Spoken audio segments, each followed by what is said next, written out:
In this video, we'll take up the chapter 1 review sheet.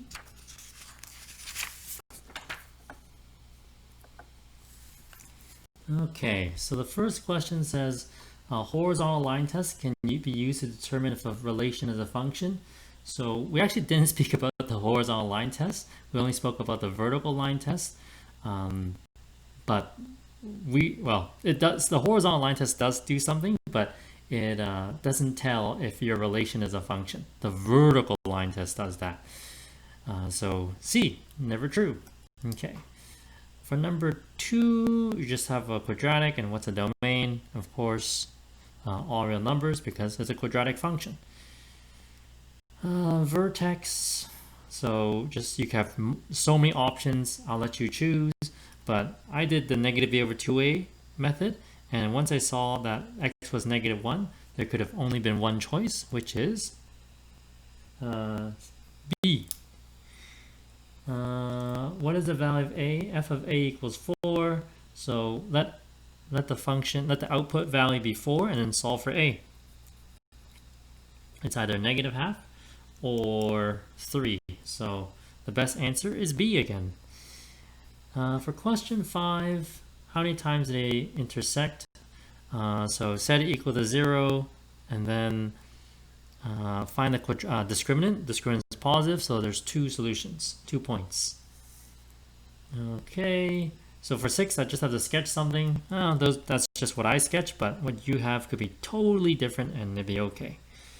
For 7, I want to find the domain and range.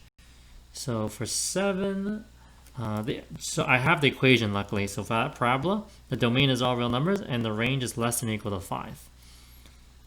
For 7b, you can just list it out because you have a table. Okay, that's the representation that's given to us. For question 8, find the vertex. Pick your poison. You can do complete the square, partial factoring, or negative b over 2a. It's a maximum because it's opening down. Without finding them, how many x-intercepts there are. So since I know it's opening down and I have the vertex, I have this image in my head, or this graph, and that tells me that there are no x-intercepts. Number 9 is basically a max-min problem, so I did the negative b over 2a method again. This is not very pretty. Let me fix that. C of 50. Okay, number 10. Ooh, you have your classic revenue question from grade 10. Then you solve for the zeros, average them, and then you know the price that will maximize the revenue, and then you can actually find the maximum revenue. For question 11, 2 numbers have a difference of 8, and you're trying to find the minimum product. So basically build the function that models the situation, and then you can find the minimum product.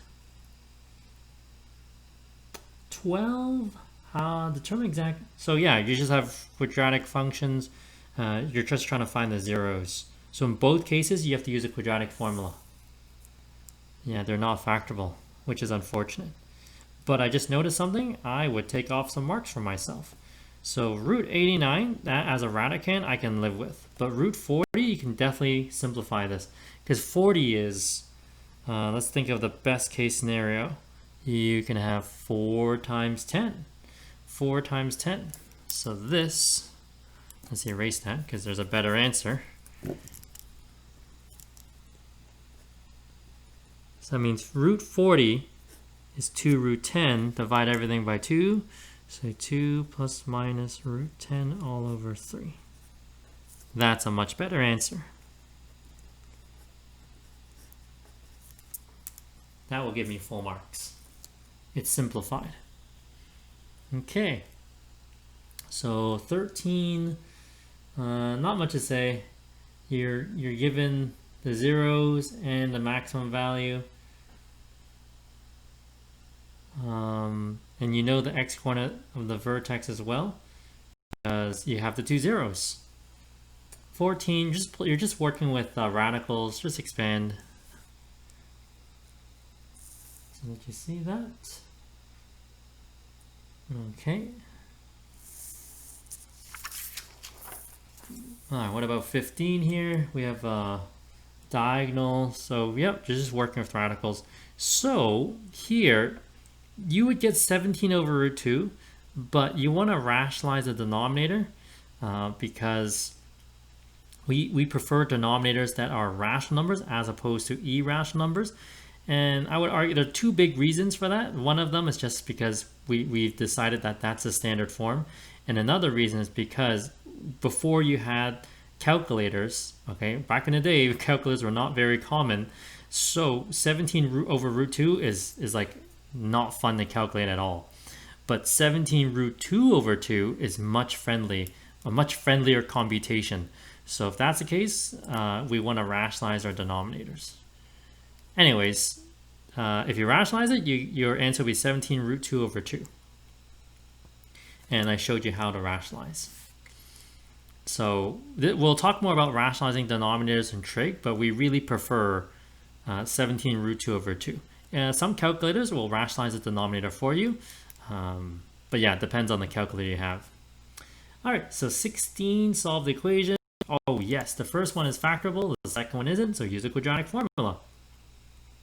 17, your classic grade 10 question, you have your border question. Oh, sorry, actually this is not the one. This is just, you have a garden, and then you have inside the courtyard. So just the difference in the area. Anyways, you build the equation and then solve it. Yeah, the building the equation is the hardest part. Okay, what about 18 here? 18. Oh, they give you points, just build the equation. Very reminiscent of what you did in grade 10. Well, 19, same idea. Just draw the diagram for the banner and then you can build the equation. Number 20, ooh, a linear quadratic system. So just solve it. It's factorable, beautiful. And then lastly, 21, since you have one solution, you can solve with a y-intercept by setting the discriminant equal to 0. Okay, that was pretty long, but at the same time, I think that the majority of the questions are very straightforward.